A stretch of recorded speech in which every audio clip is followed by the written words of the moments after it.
안녕하세요. 출근하는 마르코입니다. 오늘은 직원들의 퇴사하는 일과 그걸 받아들이는 관리자나 대표님의 마음을 좀 이야기를 해볼 건데, 우리가 사업을 하시면 평생 인생을 책임져야 될 사람이 있고 그렇지 못할 사람이 있을 거예요. 채용을 해보시고 사업을 해보신 분들은 아시겠지만, 우리가 처음에 창업을 하실 때 같이 시작해가지고 있던 사람도 일을 같이 하다 보면 떠나게 되고, 그 과정에서 새로운 직원들도 채용을 하면 물론 성심성의껏 내 회사를 위해서 일해주기를 바랄 거고, 근데 우리가 채용을 해서 사람들이랑 일을 할 때 그 사람한테 해줄 수 있는 대우의 수준이라든가 뭐 이런 것들이 있잖아요.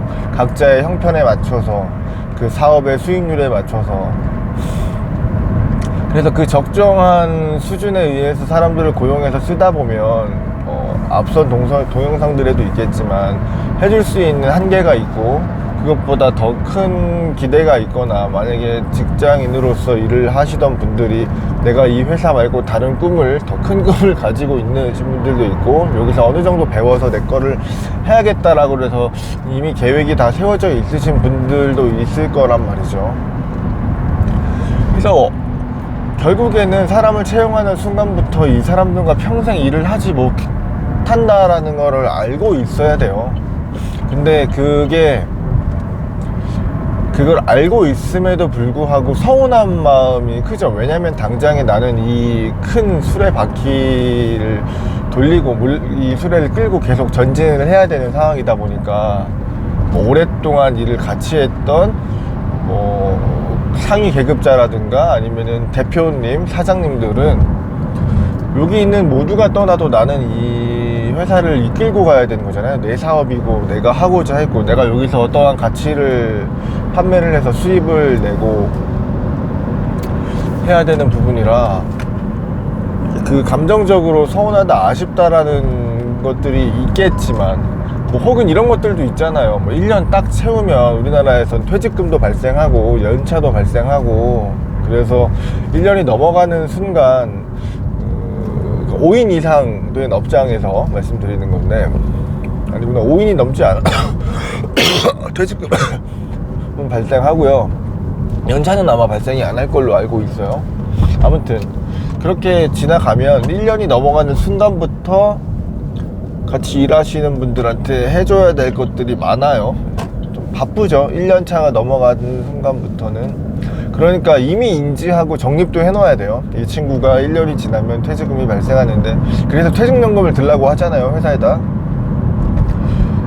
그것도 가만히 1년 미만으로 퇴사하게 되면 퇴직금이 발생 안 하지만, 1년 넘을 것이라는 가정을 하고 우리는 이 직원의 급여에 한 10% 정도씩은 계속 누적으로 가지고 있는다거나, 퇴직연금을 가입 안 했다면, 혹은 1년 후에 이 친구가 연차가 15일이 생기는데 그거를 급여에 어떻게 녹여서 표현을 해서 더 드릴지, 아니면 어떻게 하면 이 연차를 다 쓸 수 있게 할지에 대한 예상치가 있어야 돼요.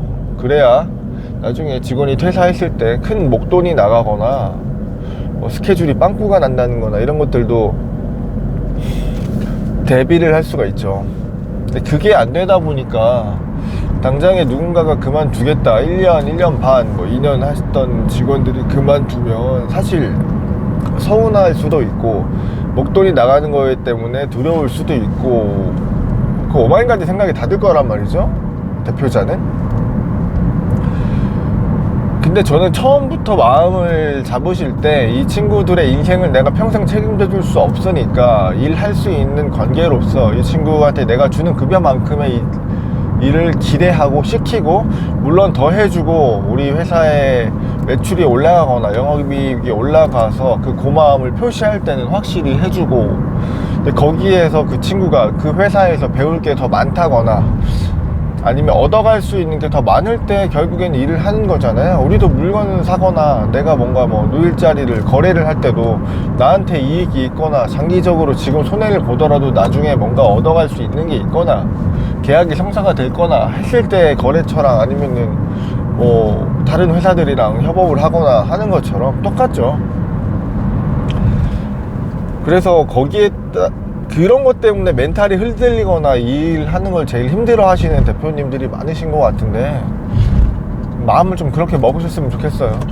스트레스 받고 어차피 10년 20년 함께 못할 분들이다, 같이 10년 동안 같이 버텨준 직원이 있다면 정말 고마운 사람들이고, 그 사람 때문에 내 회사가 이만큼 유지된 거다, 되는 거다 라고 생각을 하면서, 새로 직원들이 퇴사하겠습니다 라고 하면, 그러면은 일은 일단 벌어졌으니 어떻게 잡을까도 사실 고민해보면 좋겠지만, 그건 더 신중해야겠죠. 사람을 잡을 수 있는 건 그 사람이 앞으로 했을 때 있는 모든 계획과 여러 가지 것들을 대체해서 그 기회보다 더 나은 기회를 우리가 제공해 줄 수 있는지를 봐야 되는 거기 때문에, 사실 사표를 쓰거나 퇴사를 하겠다라는 의사를 밝힌 친구들은 뭐 잡는다고 하더라도 언젠간 그런 일이 벌어질 거라는 생각을 저는 하는 입장입니다.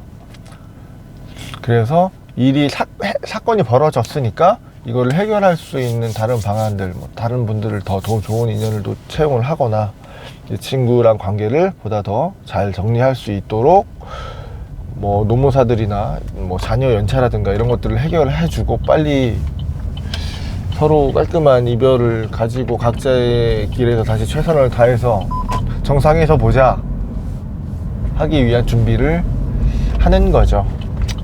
자영업 하시는 분들 제일 많은 스트레스가 사람 문제라고 하는데, 그 부분에 대해서 좀 현명하게, 그리고 본인 통제하시고 스트레스 너무 받으시면서 힘겨워 하지 않으셨으면 좋겠습니다.